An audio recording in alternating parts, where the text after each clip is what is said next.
With all the planning and preparation and help, you might think that it would be no more difficult than backing a newly restored car out of the family garage, albeit a 4,200-ton car. John Humphreys thinks not. Well, in theory, it's dead easy. You just strap some tugs onto the side and you pull her off the wall, swing her out, line her up for the entrance to the basin, open the caisson, and you drive out. But it's not like driving a car out of a garage, because the thing goes sideways in the wind, and you've got, if the tugs equate to the wheels on your car, well, you haven't got a wheel on each corner. You've got two on one side and one at the back and one somewhere else sometimes. So it's a question of balancing the forces in moving the boat. And the really dodgy bit is going through the entrance gate, because we really can't afford to hit anything. I mean, the hull, when doing damage to the hull, we won't be moving that fast, but we're quite a delicate wee flower. We don't want to knock anything off. So once we're out of the entrance, that's the difficult bit over. The skill is in the handling of the tugs, and luckily the pilot does that. Superb severing of her ties with the land is one thing, but for the crew on board, there's now a severing of ties with those nearest and dearest to them. You cry a lot to yourself, but then when I speak to him on the phone, if I'm able to, then he would never know that, really. I mean, he would never detect that, because it's either after that or before that, or it's, you know, you do it to yourself, you don't admit it to anybody. I mean, even to my parents, they don't. Or they don't understand, but they don't know, you know, how upset people get and how upset I get. A sailor who says he doesn't suffer homesickness is being economical with the truth. It's an occupational hazard. And it never gets better, no matter how many times you sail away, according to Reggie Perrin. Every man on board has, on this first day, work to do, and there's little time to think of home life. For the wives, it's different. Sherry Asprey prepares herself every time Keith goes to sea, but there's always some pain. The day he goes back is really bad, because I know that he's going and I'm not sure when he's coming home, and it doesn't get any easier. I think it does get harder, but you cope with it every time they come home, and every time they leave you cope with it in different ways every time, I think. It's one of those tales of the sea. For sailors, a ship is a mistress, expensive, not always faithful, and at times temperamental. Superb is, she's a woman, with all the vagaries that entails. In particular, having come out of Rosyth, done the refit, having spent 200 million, this Swiftsure class submarine is at the peak of her fitness. I got up this morning and it was blowing a hooligan, and that's over in Faslane. I actually live in Helensburgh. And I thought, okay, the weather's doing that. There's a northeasterly over here. With a bit of luck, it might be a southerly over there. And as I drove over this morning, it wasn't. It's still a northeasterly. It's blowing up to 20 knots. So as we go from here, out of the Firth, turn left to go north, we'll start rolling like a pig, all the way up to the Pentland Firth, and then we'll turn 90 degrees left and we'll roll like a pig all the way across the top of Scotland. So what does it mean? It means we're all going to be sick. And for some, the rolling of a submarine is worse than for others, even the dock. I am the worst on board, much to the delight of many of the ship's company, including the captain. I can be frequently seen on the surface in the control room vomiting into a bucket, which puts a lot of other people off, but it's just part of the job, I'm afraid. There's not a lot I can do. Fortunately, we're not on the surface that often, so it's not too bad. But when we are, 99 times out of 100, I'll be the first to be sick here. The first brief passage is the start. On the surface all the way, no dives. That comes later. In the next 12 months, there will be tests to depth, more workups for the crew and weapons testing. They will take the submarine and its crew far out into the North Atlantic and to the warmer waters of the Mediterranean. But this trip will always be remembered by those on board. It signifies the return of HMS Superb, from the unnatural home in a dockyard to the element she is designed for, the sea. Superb, faults and all, is now their home, and over the next months they will face some of the toughest tests they've ever undergone.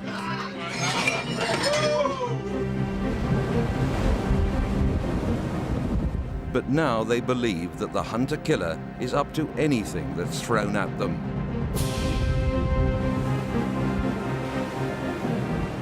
For the skipper, it's the culmination of everything he's worked for in the Navy. The previous 2 commands I've had, I've walked into a boat that was already running. I've taken over somebody else's system, if you like, sat down in his chair and then progressively modified things during my time on board. With this boat, the product, the way the people operate, the way the boat runs, our work ethic, how we approach problems, comes from my organisation. Stainless to line, indicates run. And stands or falls on my organisation. So it's much more of a challenge for me. Bringing the boat out, taking it to sea for the first time for 3.5 years, wondering whether the bloody thing will work properly. Will I get under the bridge without hitting it? Get out to sea, make it work, and then start to show people how good a product the boat actually was. That was exciting. Going to sea in command is the only way to go to sea, in my view, anyway. But that was a special moment. Superb's first voyage was a surface sail of 3 days around the northern tip of Scotland. Now comes the sub's first real test, the dive. Everything for this nerve-wracking exercise has to be meticulously prepared. Superb has been in dock for 3.5 years, and nothing can be allowed to go wrong. Safety is paramount, and any surface vessels within a range of 1,500 metres, nearly a mile, have to be contacted and warned. 120 is a fishing vessel. Fishing vessel, morning, dawn, morning, dawn, morning, dawn. This is Surface Submarine, Channel 16, over.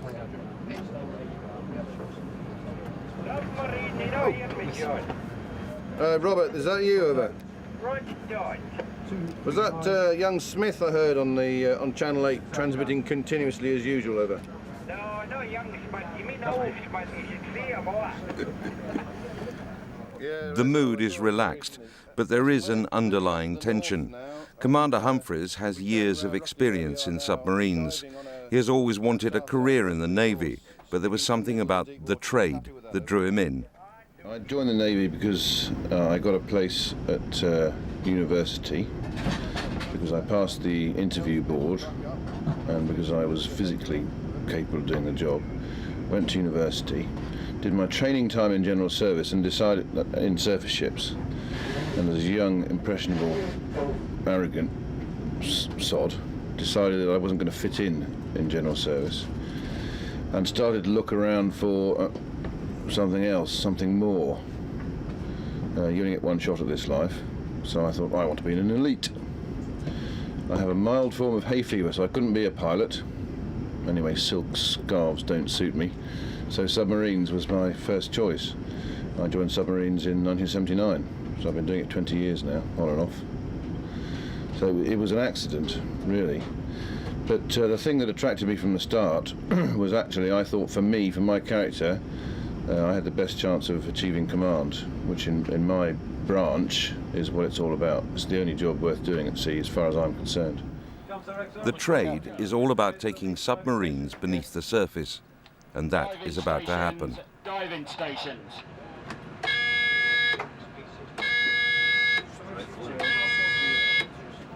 Depending on who you talk to, this is the nerve centre. This is where the ship is controlled from in terms of its course depth and speed. This is where we fight the ship from, this is where we navigate the ship from. That bearing 175. But for other people within the ship's company, there are different control centres. Back aft, in the manoeuvring room, as we call it, the engineers sit goggle-eyed watching their gauges, controlling the reactor and the secondary systems, because actually we're steam-driven. So everybody has their station. This is the control room, yeah. It is the nerve centre. It's where the brain lives. That's me, by the way. Block captain, secure radar. A sharp brain, under pressure, and sometimes a sense of humour. But what else do you need to command a submarine? You need to have a sort of confidence. And part of the reason it's worked for me is because I did an apprenticeship in the first 8 years, whereby I did all the jobs that the young executive officers of my branch do. I did the casing officer, the accounts, the classified books, the watch leading, the navigating, the sub-specialisation in the warfare disciplines. So by the time I'd done the 8 years, I was ready to do the command course, the perisher. I sort of changed, if you like, metamorphosised, maybe a bit grand, but that's where I suddenly discovered that, yes, I could do it. So then, apart from the arrogance and the fundamental ability, which is no great shakes, I actually got the last thing in place, which is confidence, and that's what the course gives you. And then it's just experience, and I've been doing it a long time. Ulster Watch, Captain. I have the submarine. Clear the bridge, come below, shut and clip the upper lid. It does take confidence and experience to dive a 4,200-ton boat beneath the surface. Not all the crew has been on a dive before, but ship controller for today is coxswain Paul Kennell from Gosport. Experienced as he is, there is some worry. I don't think it's nervousness as such, it's just a little bit of apprehension probably on hoping that the dockyard have done all the jobs and tested all the valves correctly and everything's in the right place. Ship control really is a thankless task of just getting all the check-offs done within a time scale while the captain's at your back saying, come on, I want to dive in 10 minutes, and you've got to get on and just get through your check-offs basically. You're quite busy, you don't have time to worry about what might happen. On deck. Captain, sir, ship control. Right, number one, you ready? Ready, sir. Mega pipe diving now. Pipe diving now. Diving now. Diving now. Open 3 and 4 main vent. Open 3 and 4 main HMS Superb has been inside the dockyard for 3.5 years. Today, the 125 officers and men will rely on the expertise of dockyard workers they've never met. The aim will be to let the bow come up as far as it can before we open 1 and 2 main vents. Simply expressed, that expertise has to be trusted to make sure that Superb systems work. If they do break, the crew could be in serious trouble. The boat could be underwater, unable to surface. Let me know as soon as the bubble's steady. It's not just a case of getting the angle of the dive right. Also vital is, literally, keeping an even keel. The bubble is like a glorified spirit level, which, with no access to the horizon, is used to correct any imbalance. All the vents are now open to the sea, and Super B begins her first descent. It's a time when everyone on board wonders what could happen if things go wrong. Well, this is the pointed end of the submarine, the forward escape platform. This is where the ship's office is, over in the corner. And this is where we're supposed to escape from in the event of an accident, sinking or any sort of problem like that. The escape tower is over on the left there. It's a one-man escape tower, so only one person can escape at any one time. And we're then supposed to fleet around this area and into the tower and escape through the tower. The tower's supposed to fill up with water, equals the pressure, equalises with the pressure outside of the submarine, and then the lid opens, the tower lid opens, and we go up. And whether that works, I don't want to try and test that one. So, but this is where we would escape from if we needed to escape. No one wants to do it for real, but training is everything. It's in the case of such an emergency that submarine crews are put through the deep escape tank at HMS Dolphin in Gosport. All submariners have to go through it. Every 4.5 years we go to Dolphin to do the submarine escape tank requalification. That's the 100-foot tank, it's a 30-metre tank that we have to train in every 4.5 years. And they build your confidence up to say that this is how you would escape. But whether you would, I don't know.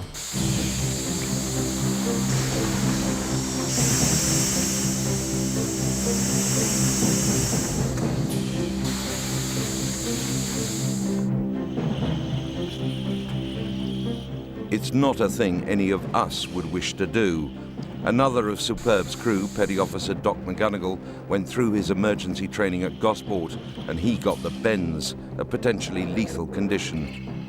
I've only done it in the water once, and for some reason nobody's quite sure, I suffered from the bends when I did the tank, and I had to spend 8 hours in a recompression chamber on compressed oxygen and stuff. It was a nightmare. Then time in hospital said they don't allow me to do it anymore.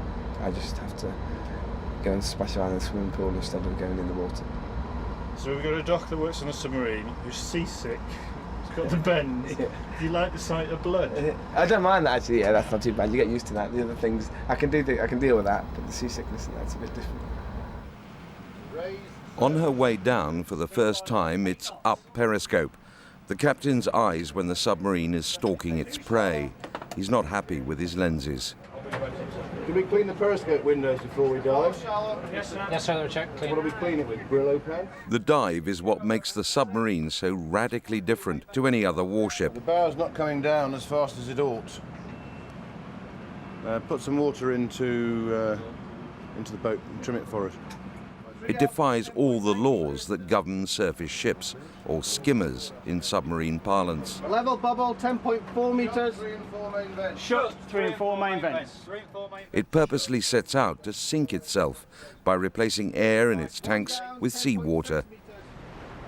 It's not the speedy process you see in films. It can take 10 minutes to dive. On this first dive for the crew, it's going to be a long 10 minutes. 6 down. Stop trimming. We have control of the bubble, plainsman. I have control of the bubble. We have control of the bubble, sir. 6 down on the boat. 14.5 metres. Submarine passing 16 metres. Report all hatches from forward. It's a first, tentative dip beneath the surface, just down to 30 metres, and then back up again to periscope depth. Nothing too strenuous, but despite the massive £200 million refit, she is a middle-aged lady of the sea. At 25 years old, she has to be treated with care and respect, or she might bite back, and nobody on board wants that. Flex system seems to be passing some sort of water. Pump both sides, can you reckon? Conning tower open. Conning tower open, dry. Pump both sides. 25 metres. That's dry. Roger, both sides. Paul Kennel runs quickly through the checklist. All seems nominal. The old girl has passed her first test. Even a drip of water where it shouldn't be is dismissed. What we thought was a leak through there is no longer a leak, and the boat is in fact tight, number one. A tight, dry boat. It's all that could be hoped for. Reggie Perrin admits now there's relief. We might not have shown it, but there was, because you've just been in dry dock for 3 years. And everything's been put back together again. Now, is it going to leak? Especially under pressure. It's not nice. Every single creak that comes up, you think, what was that?